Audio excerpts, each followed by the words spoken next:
బతుకున్న వ్యక్తిని అధికారులు చంపేశారు. స్మార్ట్ రేషన్ కార్డు తీసుకునేందుకు వచ్చిన ఆ వ్యక్తి మరణించినట్లు తేల్చడంతో ఆ వ్యక్తి అవాక్కయ్యారు. ఈ సంఘటన తూర్పుగోదావరి జిల్లా కొవ్వూరు డివిజన్ గోపాలపురం మండలం వేలచింతలగూడెం గ్రామంలో వెలుగుకు వచ్చింది. కొరపాటి వెంకటస్వామి అనే వ్యక్తి 35వ రేషన్ షాప్ వద్దకు స్మార్ట్ రేషన్ కార్డు తీసుకునేందుకు రాగా రికార్డు పరంగా వెంకటస్వామి మరణించినట్లు చెప్పిన రేషన్ డీలర్ కార్డు ఇచ్చేందుకు నిరాకరించారు. దీనిపై జిల్లా కలెక్టర్ తీవ్రంగా స్పందించి క్షేత్ర విచారణకు ఆదేశించారు. నిర్లక్ష్యంగా వ్యవహరించిన వేలచింతలగూడెం గ్రామ రెవెన్యూ అధికారి కాంతారావును 35వ రేషన్ షాప్ డీలర్ చిలక సీతారామకృష్ణ డీలర్షిప్ను రద్దు చేశారు. బంగాళాఖాతంలో ఏర్పడిన అల్పపీడన ప్రభావం వల్ల గత 2 రోజులుగా ఎగువ ప్రాంతాల్లో భారీ వర్షాలు కురవడంతో ధవళేశ్వరం కాటన్ బ్యారేజ్ వద్ద గోదావరి ఉగ్రరూపం దాల్చుతుంది. దీంతో అధికారులు 1వ వరద హెచ్చరికను జారీ చేశారు. బ్యారేజ్ వద్ద గంటకు గోదావరి నీటి ప్రవాహం పెరుగుతుంది. బ్యారేజ్ వద్ద గోదావరి నీటి మట్టం 11.75 అడుగులకు చేరుకుంది. గోదావరి వరద మరింత పెరిగే అవకాశం ఉందని అధికారులు తెలిపారు. వరద నీరు పోటెత్తడంతో బ్యారేజీకి చెందిన 75 గేట్లు పూర్తిగా ఎత్తేశారు. 10.10 లక్షల క్యూసెక్ల వరద నీటిని సముద్రంలోకి విడుదల చేస్తున్నారు. అల్లూరు జిల్లాలోని లోతట్టు గ్రామాలు జలదిగ్బంధంలో చిక్కుకున్నాయి. అంబేద్కర్ కోనసీమ జిల్లాల్లోనూ లంక గ్రామాలు జలదిగ్బంధంలో ఉన్నాయి. కాజ్వేలు నీట మునిగాయి. దీంతో లంక గ్రామాల ప్రజలు నాటుపడవలపైనే రాకపోకలు సాగిస్తున్నారు. తూర్పుగోదావరి జిల్లా ఎస్పీ డి నరసింహకిషోర్ వినాయక చవితి పందిళ్లను ఆకస్మికంగా తనిఖీ చేసి భద్రతా చర్యలు, చవితి వేడుకల నిర్వహణ తీరును పరిశీలించారు. ఉత్సవాల సందర్భంగా తీసుకోవాల్సిన చర్యలు, నిమజ్జన సమయంలో పాటించవలసిన నియమ నిబంధనల గురించి నేరుగా పందిళ్ల వద్దకు వెళ్లి ఉత్సవ కమిటీ సభ్యులకు వివరించారు. జిల్లాలో ఈ వినాయక చవితి వేడుకలు మరియు నిమజ్జన కార్యక్రమాల్లో ఎటువంటి అవాంఛనీయ సంఘటనలకు తావు లేకుండా ప్రజలందరూ ప్రశాంత వాతావరణంలో వేడుకలు జరుపుకోవాలని, జిల్లా పోలీసు వారికి సహకరించాలని విజ్ఞప్తి చేశారు. నిబంధనలు అతిక్రమించినడలా పోలీసు వారు తీసుకున్న చర్యలకు ఉత్సవ కమిటీ సభ్యులు బాధ్యులవుతారని, వారిపై చట్ట ప్రకారం కఠిన చర్యలు తీసుకుంటామని ఎస్పీ హెచ్చరించారు.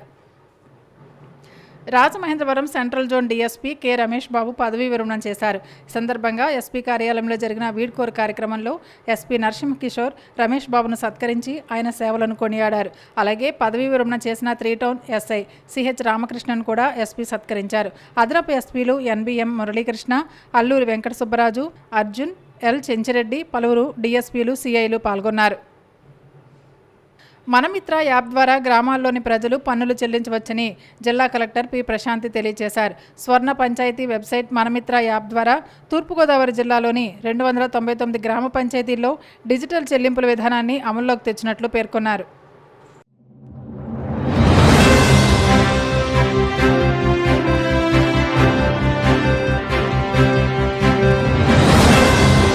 నమస్కారం.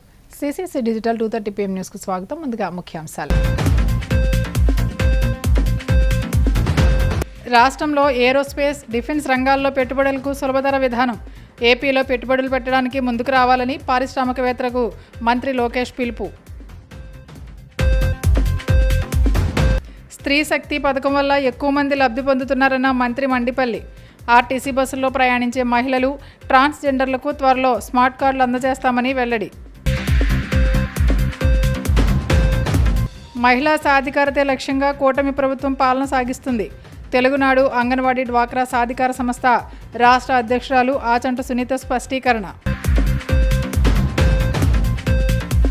తాను పార్టీ పెట్టింది చంద్రబాబు సేవ కోసమే అన్నట్లుగా పవన్ కళ్యాణ్ వ్యవహరిస్తున్నారు.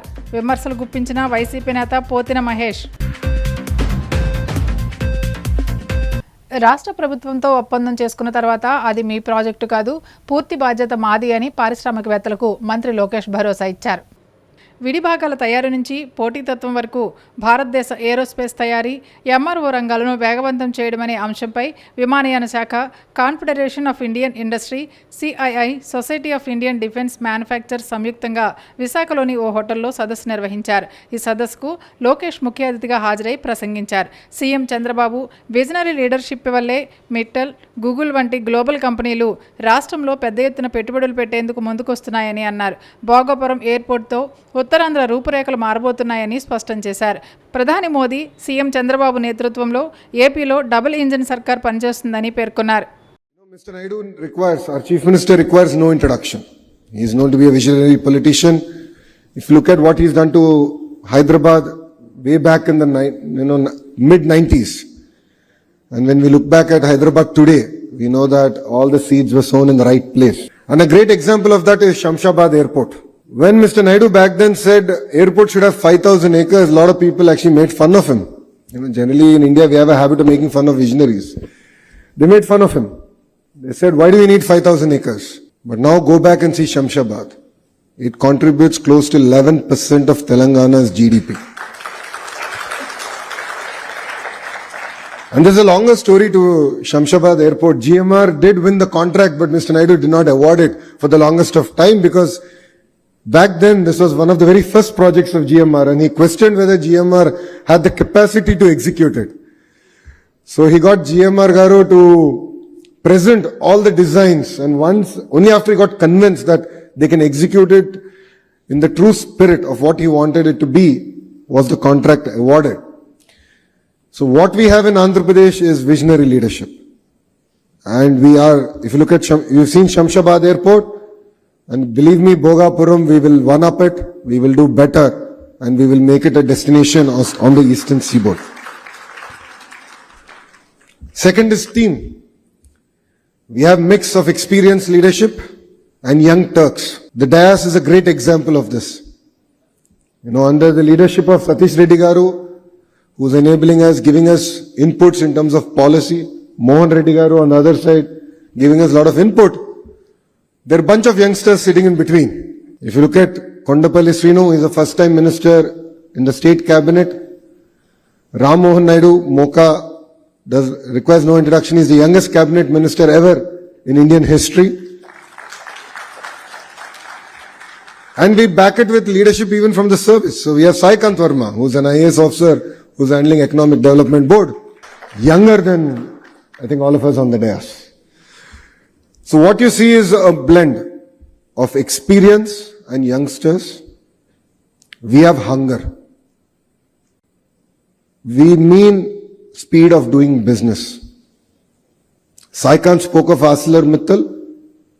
October is when we're going to break ground. It's going to be India's largest steel plant and it was clinched over one Zoom call. Another example is now it's out in the open. Google is going to build one of the largest data centers here in Visakhapatnam. Actually, that conversation started here in Novotel when the Google leadership came and I personally drove them, showed them the land and explained to them the vision with which we want to build an entire data city. That's another example. Third, I would like to also share in renewable energy space. I'm sure all of you know the company called Renew. I went to break coconut to start a new plant where they're going to do solar and wind energy production. So we went there and we broke coconut. I told Sinhaji to make Andhra Pradesh his second home. Then I heard he's getting into manufacturing. I just dropped him a WhatsApp message and said, boss, we are ready here in Andhra Pradesh. And we also got manufacturing to Andhra Pradesh.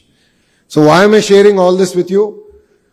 Once you sign with Andhra Pradesh, it's no longer your project, it is our project. If it means we have to lobby with the leadership from civil aviation, we will lobby on your behalf. If it means we have to lobby with NMDC, we have done it. If it means that we need to change policies, taxation, we are willing to take that ownership, work with the leadership in Delhi to make that difference.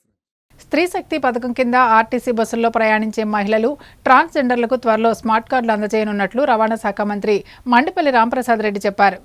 Visakhapatnam MVP కాలనీలోని RTC bus స్టేషన్లో ఆయన మీడియాతో మాట్లాడారు. Super 6 పథకాలన్నింటికంటే స్త్రీ శక్తి పథకం వల్ల ఎక్కువ మంది లబ్ధి పొందుతున్నారన్నారు. పథకం ప్రారంభించిన తర్వాత 14 రోజుల్లో ఎలాంటి లోటుపాట్లు లేకుండా 8,500 బస్సుల్లో 2.3 కోట్ల మంది ఉచితంగా ప్రయాణించారని తెలిపారు. దీనివల్ల ప్రభుత్వం 95 కోట్లు భరించిందన్నారు. స్త్రీ శక్తి పథకం ప్రభుత్వానికి భారం కాదని, బాధ్యత అని అన్నారు. బస్సులో ప్రయాణించినప్పుడు ప్రతిసారి ఆధార్ కార్డును చూపించడం కాకుండా స్మార్ట్ కార్డ్ చూపిస్తే మరింత సులభతరం అవుతుందన్నారు. చాలా సంతోషంగా ఉంది. ఈ 14 రోజుల ఉచిత ప్రయాణంలో ఎక్కడ ఏ విధమైన లోపాలు లేకుండా రాష్ట్ర వ్యాప్తంగా సుమారుగా 8,500 బస్సుల్లో ఈ సౌకర్యానికి ఉపయోగపడుతున్న సిబ్బందికి అలాగే ఏపీఎస్ఆర్టీసీ యాజమాన్యానికి నా తరఫున శుభాకాంక్షలు తెలియజేసుకుంటున్నా. ముఖ్యంగా మీ అందరికీ తెలుసు, కూటమి ప్రభుత్వం ఏర్పాటైన తర్వాత సూపర్ 6లో ఏవైతే హామీలు ఉన్నాయో ఒక్కొక్కటిగా ఈ రాష్ట్ర ప్రజలకు చేరువ చేస్తున్నాం. దానిలో భాగంగానే ఎక్కువ బెనిఫిషరీస్ ఉన్న పథకం ఏదైనా ఉందంటే మహిళలకు ఉచిత ప్రయాణం, అదే స్త్రీ శక్తి. అంటే భారతదేశంలో మహిళను శక్తిగా కొనియాడతారు. అదే పేరుతో గౌరవ ముఖ్యమంత్రి చంద్రబాబు నాయుడు గారు ఈ ఉచిత ప్రయాణాన్ని స్త్రీ శక్తిగా నామకరణం చేయడం, ఆగస్టు 15వ తారీఖున రాష్ట్ర వ్యాప్తంగా ఈ కార్యక్రమాన్ని చేపట్టడం, ఇప్పటికే సుమారుగా 2,30,00,000 మంది మహిళా ప్రయాణికులు ఈ సౌకర్యాన్ని ఉపయోగించుకోవడం, దానికి 95 కోట్ల రూపాయలు ఖర్చు కావడం కూడా జరిగింది. నేను ఒకటే చెప్తున్నా, మా ప్రభుత్వానికి ఇది భారం కానే కాదు, ఒక బాధ్యతను తెలియజేసుకుంటున్నా. చిత్తశుద్ధి ఉన్న ప్రభుత్వం కాబట్టి ఏవైతే హామీలు ఇచ్చామో అవి తూచా తప్పకుండా నెరవేరుస్తున్నాం. ముఖ్యంగా మా డిపార్ట్మెంట్కి సంబంధించిన స్త్రీ శక్తి విషయానికి వస్తే రాష్ట్రంలో ఒక కుగ్రామం నుంచి పట్టణ స్థాయి వరకు ఉన్న బస్సుల్లో, అంటే మాకు ఆర్టీసీలో ఉన్న బస్సుల్లో 75% బస్సుల్లో ఈ అవకాశాన్ని మహిళలకు కల్పిస్తున్నాం. అలాగే ట్రాన్స్జెండర్లకు కూడా ఈ అవకాశాన్ని వినియోగించుకునే విధంగా మేము అవకాశం కల్పించాం. అలాగే కేవలం బస్సు ప్రయాణమే కాదు, ఎప్పుడైతే ఈ స్త్రీశక్తి పథకాన్ని రాష్ట్రంలో ఇంప్లిమెంట్ చేయాలనుకున్నామో పొరుగు రాష్ట్రాల్లో ఈ పథకాన్ని కూడా ప్రభుత్వాలు ఇస్తున్నాయి. మన రాష్ట్రంలో చేపట్టే రోజుకి ఎక్కడ ఏ విధమైన పొరపాట్లు లేకుండా ఈ స్కీమ్ను ప్రజలకు అందించే ఉద్దేశంతో దీని మీద మా అధికారులు అలాగే మా యంత్రాంగం పనిచేయడం జరిగింది. దానిలో భాగంగానే రాష్ట్రంలో ఉన్న బస్ డిపోలు అనుకోండి, బస్ స్టేషన్లు, బస్ షెల్టర్లలో అక్కడ మౌలిక వసతులు అభివృద్ధి చేయడంలో గత 6 నెలల నుంచి మా అధికారులు నిమగ్నమైనారు. ఎవరైతే మహిళలు అలాగే ట్రాన్స్జెండర్స్ ఈ అవకాశాన్ని ఉపయోగించుకుంటున్నారో వాళ్ళందరికీ కూడా ఒక ఐడి కార్డు ఇచ్చే విధంగా స్మార్ట్ కార్డును కూడా తీసుకొచ్చేదానికి ఏపీఎస్ఆర్టీసీ రవాణా శాఖ సన్నద్ధం చేసుకుంటుందని మీ అందరి ముందర తెలియజేసుకుంటున్నా. ఈ రోజు నుంచి ఆ స్మార్ట్ కార్డు వచ్చే వరకు ఏవైతే మేము ఐడి కార్డ్స్ చెప్పామో ఐడి కార్డ్స్తో ఈ రాష్ట్ర వ్యాప్తంగా ప్రయాణం చేసేదానికి వాళ్ళకి వెసులుబాటు ఉంటుంది. ముఖ్యంగా ఈ పథకాన్ని ఇంప్లిమెంట్ చేసిన తర్వాత రాష్ట్రంలో ప్రయాణం పరంగా ఎన్నో పెనుమార్పులు వచ్చాయి. 60% మహిళా ప్రయాణికులు ఈరోజు ఏపీఎస్ఆర్టీసీ బస్సుల్లో, అంటే సుమారు 8,500 బస్సుల్లో ప్రయాణిస్తున్నారు. రాష్ట్ర వ్యాప్తంగా ఎక్కడ చూసినా కూడా మహిళల్లో అయితేనే, ట్రాన్స్జెండర్లో అయితేనే ఎక్కడ చూసినా ఆనందాలు వెలువరుస్తున్నాయి. ముఖ్యంగా ఏపీఎస్ఆర్టీసీలో ఇంత సక్సెస్ ప్రోగ్రామ్ ఎప్పుడు సంస్థ స్థాపించిన నుంచి ఈ రోజు వరకు లేదు కాబట్టి ఇది మంచి ప్రోగ్రాం, చాలా మంది కుటుంబాలకు లబ్ధి పొందుతా ఉన్నారు. ఉందో విజయనగరం జోన్ బాగా ముందు మహిళలు ఎక్కువ చైతన్యవంతంగా ప్రయాణిస్తున్నారండి. టీడీపీ ఆవిర్భావం నుంచి మహిళా సంక్షేమానికి సాధికారతకు పెద్దపీట వేస్తుందని తెలుగునాడు అంగన్వాడీ డ్వాక్రా సాధికార సంస్థ రాష్ట్ర అధ్యక్షురాలు ఆచంట సునీత పేర్కొన్నారు. మంగళగిరి టీడీపీ కేంద్ర కార్యాలయంలో ఆమె మీడియాతో మాట్లాడుతూ రాష్ట్రం ఎన్ని ఇబ్బందుల్లో ఉన్నా కూటమి ప్రభుత్వం ఎన్నికల్లో ఇచ్చిన సూపర్ 6 హామీలను ఒక్కొక్కటిగా పారదర్శకంగా అమలు చేస్తుందని అన్నారు. మహిళలు అభివృద్ధి చెందితే రాష్ట్రాలు అభివృద్ధి చెందుతాయని ముఖ్యమంత్రి చంద్రబాబు నమ్ముతారని అన్నారు. ముఖ్యమంత్రిగా ఉన్న ప్రతిపక్షంలో ఉన్న నిరంతరం మహిళా సంక్షేమానికి, మహిళా సాధికారత కోసం 1,10,00,000 ఉన్న డ్వాక్రా మహిళల సంక్షేమం కోసం నిరంతరం పాటుపడే వ్యక్తి సీఎం చంద్రబాబు అని కొనియాడారు. తెలుగుదేశం పార్టీ ఆవిర్భావ నుంచి కూడా మహిళా సంక్షేమానికి, మహిళా సాధికారతకి పెద్దపీట వేస్తూ వస్తున్నటువంటి పరిస్థితి మనందరం కూడా చూసాం. ఏదైతే చంద్రబాబు నాయుడు గారు ఆ రోజు హామీ ఇచ్చారో సూపర్ 6 పథకాలు అమలు చేస్తామని చెప్పినటువంటి హామీలని ఎంతో పారదర్శకంగా, రాష్ట్రం ఎన్నో ఇబ్బందులు పడుతున్నప్పటికీ కూడా ఎటువంటి పరిస్థితుల్లో ఇచ్చిన ప్రతి హామీని కూడా 1 by 1 నెరవేర్చినటువంటి ప్రభుత్వం ఇప్పటి ప్రభుత్వం తెలుగుదేశం పార్టీ, గౌరవ ముఖ్యమంత్రి చంద్రబాబు నాయుడు గారు, కూటమి ప్రభుత్వం. ఏదైతే ఎప్పుడు కూడా చంద్రబాబు నాయుడు గారు ఒక్కటే నమ్ముతారు, మహిళలు అభివృద్ధి చెందితే రాష్ట్రాలు అభివృద్ధి చెందుతాయి. ఏ విధంగా ఇంటిని ఏ విధంగా మహిళ సమర్థవంతంగా నిర్వహిస్తుందో రాజకీయ రంగంలో కానీ వ్యాపార రంగంలో కూడా అంతే సమర్థతతో పనిచేస్తే మంచి రిజల్ట్స్ని చూపిస్తారనేది బలంగా నమ్మేటువంటి ముఖ్యమంత్రి చంద్రబాబు నాయుడు గారు. ఎందుకంటే చంద్రబాబు నాయుడు గారి ట్రాక్ రికార్డులో ఎప్పుడు ఆయన ముఖ్యమంత్రిగా ఉన్నా ప్రతిపక్షంలో ఉన్నా నిరంతరం మహిళా సంక్షేమం కోసం, మహిళా సాధికారత కోసం, ముఖ్యంగా 1,10,00,000 ఉన్న డ్వాక్రా మహిళల యొక్క సంక్షేమం కోసం నిరంతరం పాటుపడే వ్యక్తి చంద్రబాబు నాయుడు గారు. ఎన్నో విమర్శలు చేశారు, సూపర్ 6 ఇచ్చారు, హామీలు ఇచ్చి ఇంటింటికి తిరిగి సూపర్ 6 చేస్తామన్నారు. ఇవి ఏ విధంగా అమలు చేస్తారని చెప్పి వైసీపీ పార్టీ ఎన్నో దుష్ప్రచారాలు చేసింది. ఈరోజు సూపర్ 6ని రాష్ట్ర వ్యాప్తంగా సూపర్ హిట్ చేసి చూపించినటువంటి ప్రభుత్వం కూటమి ప్రభుత్వం, ముఖ్యమంత్రి చంద్రబాబు నాయుడు గారు. ఏదైతే ఆయన ముఖ్యమంత్రిగా మొదటి సంతకం ఆ రోజు చెప్పారు, పెన్షన్ ఖచ్చితంగా ఏదైతే ఆ రోజుకు 3,000 రూపాయలు ఉన్న పెన్షన్ని 4,000 చేస్తానని చెప్పారో మొదటి రోజే ఏదైతే ఏప్రిల్ నెల నుంచి కూడా కలిపిస్తామని చెప్పి మొదటి నెలలోనే 7,000 రూపాయల పెన్షన్ ఇచ్చినటువంటి పరిస్థితి. గత ప్రభుత్వంలో ఈరోజు విమర్శిస్తున్నటువంటి వైసీపీ పార్టీ మాజీ ముఖ్యమంత్రి జగన్మోహన్ రెడ్డి, ఆయనకి పాపం పెన్షన్ 3,000 చేయడానికి 5 సంవత్సరాలు సరిపోలేదు. అసలు పెన్షన్ అంటే అక్క చెల్లెమ్మలకు ఏదైతే అవ్వతాతలకు కానీ వాళ్ళందరికీ గుర్తు వచ్చేది ఫస్ట్ తెలుగుదేశం పార్టీ. 200 రూపాయలు ఉన్నటువంటి పెన్షన్ని 1,000 రూపాయలు చేసింది చంద్రబాబు నాయుడు గారు. తర్వాత 2,000 చేసింది చంద్రబాబు నాయుడు గారు. ఈరోజు అధికారంలోకి వచ్చిన వెంటనే కూడా 4,000 రూపాయల పెన్షన్ ఇచ్చిన ప్రభుత్వం కూడా కూటమి ప్రభుత్వం. ఈ మాట్లాడుతున్నటువంటి జగన్మోహన్ రెడ్డి వైఎస్ఆర్సీపీ పార్టీ వాళ్ళు ఆ రోజు పెన్షన్ ఇస్తామని చెప్పి దశల వారీగా, నెలల వారీగా, లేకపోతే సంవత్సరాల వారీగా 3,000 పెన్షన్ ఇవ్వడానికి వాళ్ళు ఎన్ని ఇబ్బందులు పెట్టారో, 5 సంవత్సరాల కాలం గడిపారో రాష్ట్రంలో ఉన్నటువంటి ప్రజలందరూ కూడా గమనించినటువంటి పరిస్థితి.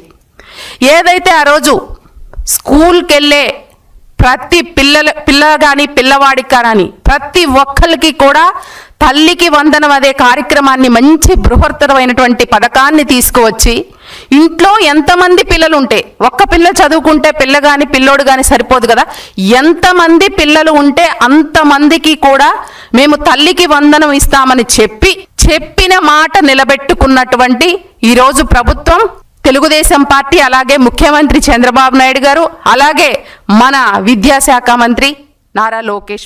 విశాఖలో జరిగిన జనసేన లెజిస్లేటివ్ సమావేశంలో కనీసం ప్రజల సమస్యల గురించి ప్రస్తావించే సాహసం కూడా డిప్యూటీ సీఎం పవన్ కళ్యాణ్ చేయకపోవడం దురదృష్టకరమని వైసీపీ గుంటూరు పార్లమెంటరీ నియోజకవర్గ పరిశీలకుడు పోతిన మహేష్ ఆగ్రహం వ్యక్తం చేశారు. తాడేపల్లి వైసీపీ కేంద్ర కార్యాలయంలో ఆయన మీడియాతో మాట్లాడుతూ ప్రభుత్వంలో భాగస్వామిగా ఉన్న జనసేన రాష్ట్రంలో ప్రజలు ఎదుర్కొంటున్న అనేక సమస్యలపై చర్చిస్తుందని, తమ వైఖరిని ప్రకటిస్తుందని రాష్ట్ర ప్రజలు ఎంతో ఆసక్తిగా ఎదురుచూశారని అన్నారు. కానీ పవన్ కళ్యాణ్ మాత్రం ప్రజా సమస్యలను చర్చిస్తే చంద్రబాబుకు కోపం వస్తుందేమన్న భయంతోనే ఈ సమావేశాన్ని ముగించారని దుయ్యబట్టారు. ప్రజల కోసం వచ్చిన పార్టీ అయినా పవన్ కళ్యాణ్ గారు ప్రజల కోసం పనిచేసేటువంటి వ్యక్తి అయినా అందరు కూడా నిన్న ఆలోచనలో పడిపోయారు. ఎక్కడైనా సరే నిన్న జనసేన పార్టీ లెజిస్లేచర్ సమావేశంలో ఎక్కడైనా సరే మీరు చూడండి, రైతుల సమస్యల మీద కానీ, గిట్టుబాటు ధరల మీద కానీ, అదేవిధంగా యూరియా సమస్యల మీద కానీ, స్టీల్ ప్లాంట్ ప్రైవేటీకరణ జరగదు, కేంద్ర ప్రభుత్వం ప్రకటించినటువంటి 34 విభాగాల్లో కూడా ప్రైవేటీకరణ నిలుపుదల చేస్తామని కానీ, అదేవిధంగా ఫీజు రీయింబర్స్మెంట్ అమల్లో ఉన్నటువంటి లోపాల గురించి కానీ, సూపర్ 6, సూపర్ 7 హామీల గురించి కానీ, మహిళలు చిన్నారులు పై జరుగుతున్నటువంటి దాడుల గురించి కానీ, గంజాయి డ్రగ్స్ లాంటి అంశాల గురించి కానీ, అదేవిధంగా పెంచిన కరెంటు ఛార్జీల షాకు గురించి కానీ, రాష్ట్రంలో ఎక్కడ పడితే అక్కడ ఏర్పాటు చేసినటువంటి మద్యం బెల్ట్ షాపుల మీద కానీ, విచ్చలవిడిగా మట్టి మాఫియా, రేషన్ మాఫియా, ఇసుక మాఫియా, అవినీతి మీద ఎక్కడన్నా చర్చ జరిగిందా? ఇట్లాంటి అంశాల మీద కానీ పవన్ కళ్యాణ్ గారు ఎన్నికల ముందు కూడా పదే పదే అనేక సభల్లో సమావేశాల్లో చెప్పారు, ప్రతి నియోజకవర్గంలో 500 మంది యువతకి 10 లక్షల రూపాయల ఆర్థిక సాయం చేస్తామని చెప్పి. ఇట్లాంటి అంశాల్లో ఒక్క అంశం మీదైనా సరే జనసేన పార్టీ అధ్యక్షులు పవన్ కళ్యాణ్ గారి నేతృత్వంలో ఒక్క అంశం మీదైనా చర్చ జరిగిందా? ఒక్క అంశం మీదైనా చర్చ జరిగిందా? ఇవన్నీ ఆశించి ప్రజలు నిన్న భంగపడ్డారు. నిన్న మనకు ఉపయోగపడేటువంటి ఒక్క అంశం మీద కూడా పవన్ కళ్యాణ్ గారు మాట్లాడలేదు. ఇంకా ఎమ్మెల్యేలు, ఎంపీలు, ఎమ్మెల్సీలు దేనికోసం అసలు ఆ పార్టీకని ప్రజలందరూ కూడా జనసేన పార్టీ నుంచి మంచిని ఆశించి అందరూ కూడా భంగపడ్డారు. ఈ పార్టీ జనం కోసం వచ్చినటువంటి పార్టీ కాదు, కేవలం చంద్రబాబు గారి సేవ కోసం తెలుగుదేశం పార్టీకి ఒక అనుబంధ విభాగం లాగా పనిచేసేటువంటి పార్టీ అని నిన్న అందరికీ కూడా అర్థమైపోయింది, ప్రజలందరికీ కూడా. నిన్న చాలా మంది జనసేన పార్టీ ఎమ్మెల్యేలు కూడా పవన్ కళ్యాణ్ గారితో 1-to-1 మాట్లాడేటువంటి అవకాశం వచ్చింది, మాట్లాడదాం అని అనుకున్నారు. మంగళగిరిలో మనకి ఎలాగో 1-to-1 మాట్లాడేటువంటి అవకాశం ఇవ్వట్లేదు, కనీసం విశాఖపట్నంలో మరి ప్రత్యేక సమావేశాలు ఏర్పాటు చేశారు కదా. అందుకని పవన్ కళ్యాణ్ గారితో జనసేన పార్టీ ఎమ్మెల్యేలు అందరూ కూడా 1-to-1 మాట్లాడి సమస్యలన్నీ ప్రస్తావిద్దాం అనుకున్నారు. కానీ పవన్ కళ్యాణ్ గారు 1-to-1 మాట్లాడేటువంటి అవకాశం ఎందుకు ఇవ్వలేదు తెలుసా అందరికీ? జనసేన పార్టీ ఎమ్మెల్యేలుగా ఉన్నటువంటి నియోజకవర్గాల్లో కూడా తెలుగుదేశం పార్టీ నాయకులే ఆధిపత్యం ప్రదర్శిస్తున్నారు, పదవులన్నీ కూడా వాళ్లే తీసుకుంటున్నారు, అధికారం వాళ్లే చలాయిస్తా ఉన్నారు. ఈ అన్నిటినీ కూడా నియోజకవర్గంలో ఉండేటువంటి సమస్యల్ని, తెలుగుదేశం పార్టీ ఆధిపత్యం ప్రదర్శిస్తున్న విధానాన్ని ఏకరువు పెట్టాలని జనసేన పార్టీ ఎమ్మెల్యేలందరూ కూడా చెప్దాం అనుకుంటే ఆ అవకాశం కూడా ఇవ్వాల. ఎక్కడ చంద్రబాబు నాయుడు గారికి ఇబ్బంది వస్తుందో, ఎక్కడ చంద్రబాబు నాయుడు గారికి కోపం వస్తుందో, ఎక్కడ తెలుగుదేశం పార్టీ శ్రేణులకి నాయకులకి కోపం వస్తుందో అని చెప్పి నిన్న పవన్ కళ్యాణ్ గారు జనసేన పార్టీ ఎమ్మెల్యేలతో 1-to-1 మాట్లాడారు. ప్రతి మహిళ వ్యాపారవేత్తగా, పారిశ్రామికవేత్తగా ఎదిగేలా రాష్ట్ర ప్రభుత్వం అందిస్తున్న ప్రోత్సాహం, రక్షణను మహిళలందరూ సద్వినియోగం చేసుకోవాలని రాష్ట్ర మహిళా commission chairperson doctor Rayapati Sailaja పేర్కొన్నారు. కాకినాడలోని స్మార్ట్ సిటీ సమావేశ హాల్లో ఐసీడీఎస్ విభాగం మహిళల సంక్షేమం, భద్రత, హక్కులు అంశాలపై నిర్వహించిన జిల్లా స్థాయి అవగాహన కార్యక్రమానికి ఆమె ముఖ్య అతిథిగా హాజరయ్యారు. సందర్భంగా ఆమె మీడియాతో మాట్లాడుతూ మహిళా కమిషన్ చేపడుతున్న వివిధ కార్యక్రమాలను వివరించారు. మహిళా శిశు సంక్షేమ శాఖ ద్వారా ప్రతి చోట వేసవి సెలవుల్లో కూడా కిషోర వికాసం వంటి కార్యక్రమాల ద్వారా good touch, bad touch, POCSO తదితర చట్టాల గురించి బాలికలకు అవగాహన కల్పించడం జరుగుతుందన్నారు. మహిళల భద్రత, రక్షణ అనేది కేవలం ఒక ప్రభుత్వ బాధ్యత లేకపోతే పోలీస్ బాధ్యత అనే కాదు, ప్రతి ఒక్కరు కూడా దాన్ని వాళ్ళ రెస్పాన్సిబిలిటీగా తీసుకోవాలి. ఎందుకంటే ప్రభుత్వం ఎన్ని వనరులు సమకూర్చినా లేకపోతే పోలీస్ విభాగం తరఫు నుంచి శక్తి యాప్ కానివ్వండి, శక్తి టీమ్స్ కానివ్వండి, మహిళా పోలీస్ స్టేషన్స్ ఇవన్నీ కూడా ఉన్నా కూడా ఆడవాళ్ళ మీద ఇంకా అక్కడక్కడ కూడా లైంగిక వేధింపులు, దాడులు ఇలాంటివి జరుగుతూనే ఉన్నాయి. ఒకటి అవగాహన లోపు, అంటే అప్పటికి కూడా చైల్డ్ వెల్ఫేర్ డిపార్ట్మెంట్ నుంచి అక్కడ సంబంధించిన స్టాఫ్ కానివ్వండి, పీడీస్, సిడిపిఓస్ వీళ్ళందరూ కూడా అవేర్నెస్ ప్రోగ్రామ్స్ అనేది ప్రతి ఒక్క చోట వాళ్ళు చేస్తున్నారు. యాక్చువల్లీ సమ్మర్ హాలిడేస్లో కూడా కిషోర వికాసం పేరుతో bad touch, good touch, POCSO, wash చట్టాలు వీటన్నిటి మీద కూడా అవేర్నెస్ చట్టాలు తీసుకొస్తున్నారు కూడా. ఇంకా ఇలాంటి వేధింపులు, దాడులు అనేవి జరుగుతూనే ఉన్నాయి. సో మహిళా కమిషన్ ఆధ్వర్యంలో ఇంకా అవేర్నెస్ సెషన్స్ క్రియేట్ చేయడం అనేది మా ముఖ్య బాధ్యతగా తీసుకున్నాం అన్నమాట. అలాగే ఈరోజు మనం ఇంకోటి సంతోషించదగ్గ వార్త ఏంటంటే, నిన్న జరిగిన ఏదైతే సర్వే రిలీజ్ అయిందో, నేషనల్ భద్రత ఎవ్రీ యాన్యువల్లీ ఒక రిపోర్ట్ రిలీజ్ చేస్తారు. దాంట్లో Vizag one of the safest city for girls అనేది వచ్చింది. అది నిజంగా మనం ఆనందించదగ్గ విషయం. కానీ కేవలం వైజాగే కాదు, ఆంధ్ర రాష్ట్రంలో ఉన్న ప్రతి ఊరు కూడా అలా మనం ఆడపిల్లలకి భద్రత కలిగించే విధంగా తీర్చిదిద్దడంలో మన అందరి పాత్ర కూడా ఉంటది. ఎందుకంటే పిల్లలు ఎక్కువసేపు ఇంట్లో ఉంటారు, లేకపోతే తర్వాత స్కూల్స్ కాలేజెస్ లో ఉంటారు. కాబట్టి స్కూల్స్ కాలేజెస్ వాళ్ళు కూడా బాధ్యతగా తీసుకొని పిల్లలకి స్టడీస్ తో పాటు ఎలాగైతే మంచి మార్కులు రావాలని ఎంత వాళ్ళు ఎఫర్ట్ పెడతారో, అలాగే ఆడపిల్లలు కానీ మగపిల్లలు కానీ బయటికి వెళ్ళినప్పుడు సమాజంలో ఎలా భద్రతగా ఉండాలి, లేకపోతే స్కూల్స్ కాలేజెస్ లో ఎలా భద్రతగా ఉండాలనే దాని మీద కూడా అవగాహన అనేది ప్రతి ఒక్కరు కల్పించాలి. ఎందుకంటే ఇంత కోటి మంది జనాభా మీద ఒక్కళ్ళ బాధ్యతే కాదు ఇది. ప్రతి ఒక్కరు కూడా తల్లిదండ్రులు, స్కూల్స్, కాలేజెస్, అలాగే NGOs ఇలా అందరూ కూడా బాధ్యతగా తీసుకొని ఇలాంటి అవేర్నెస్ తీసుకొస్తే మనం చాలా వరకు కూడా క్రైమ్ రేట్ అనేది తగ్గించచ్చు. మనం దాడులు జరుగుతున్నాయి, కానీ జరిగినప్పుడు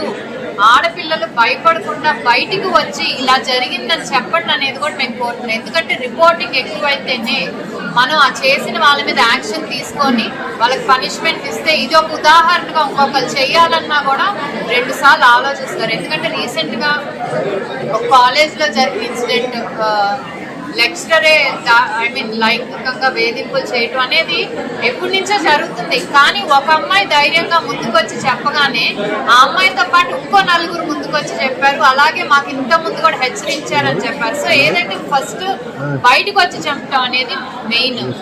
సో దానికి తప్పు చెప్తే అతనికి లెక్చర్కి శిక్ష పడుతుంది. ఇంకొక కాలేజ్లో ఎవరు కూడా ఇలా చేస్తే నా పరువే కదా పోద్ది, నా శిక్షే కదా, నాకే కదా శిక్ష పడేది, నా ఫ్యామిలీ పరువు పోద్ది అనేది ప్రతి ఒక్కరి ఆలోచనలో ఉంటుంది. కాబట్టి ఇలాంటి తప్పు చేయకుండా ఉంటారు. సో మేము ప్రతి ఒక్క చోట ఆడపిల్లలు బాగుండాలి అనేది మా ఉద్దేశం. అనంతపురం జిల్లా సింగనమల నియోజకవర్గం బుక్రాయ సముద్రంలో ఉద్రిక్త నెలకొంది. ఎమ్మెల్యేకి వ్యతిరేకంగా నినాదాలు చేస్తూ ఫీల్డ్ అసిస్టెంట్ తొలగింపుపై ఆగ్రహం వ్యక్తం చేశారు.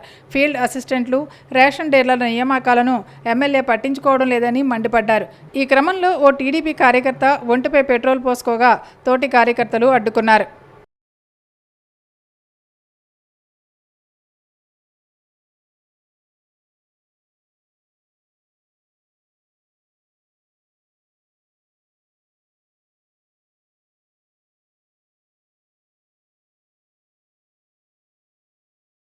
రాజధాని అమరావతిలో భూసేకరణ సమయంలో ప్రజలకు, విద్యార్థులకు ఉచిత విద్య, వైద్యం అందిస్తామని విడుదల చేసిన జీవోలు అమలు కావడం లేదని సిపిఎం రాష్ట్ర కార్యదర్శి బాబురావు అన్నారు.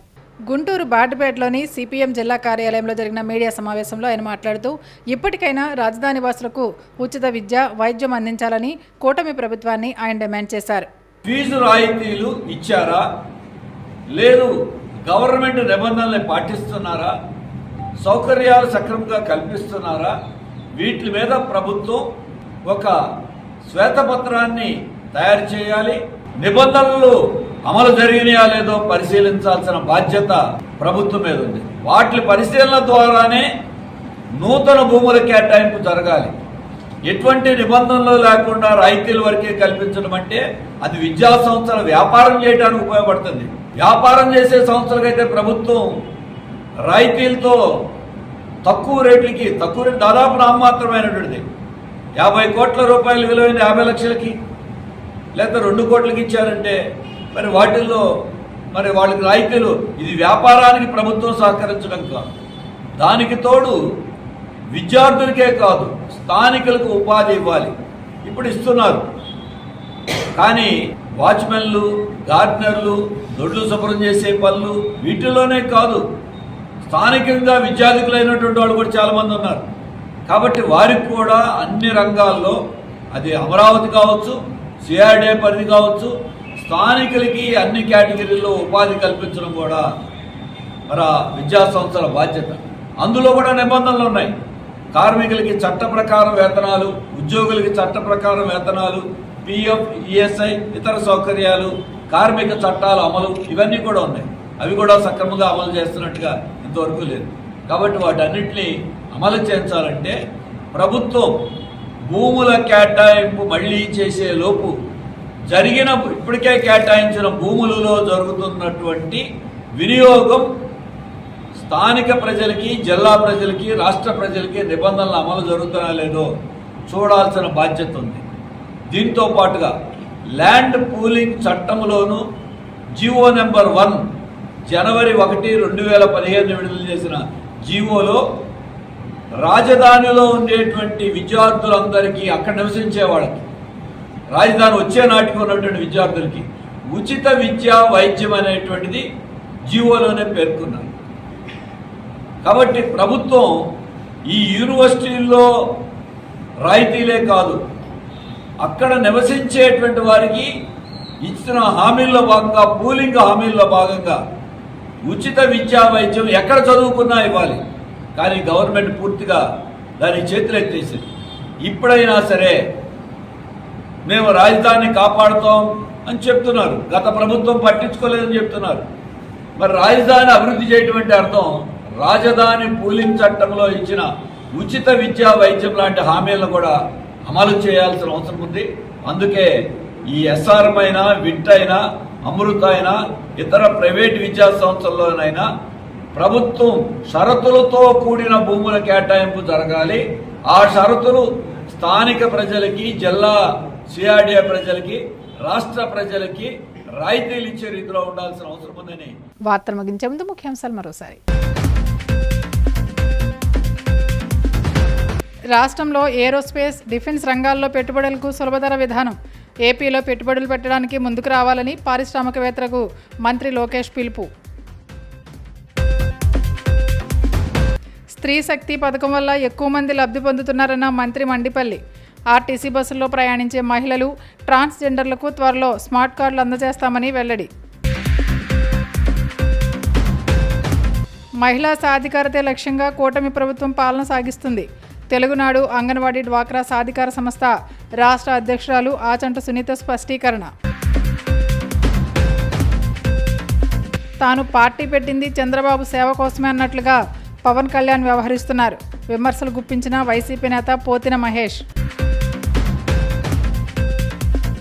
శేషేసిన సమాప్తం. నమస్కారం.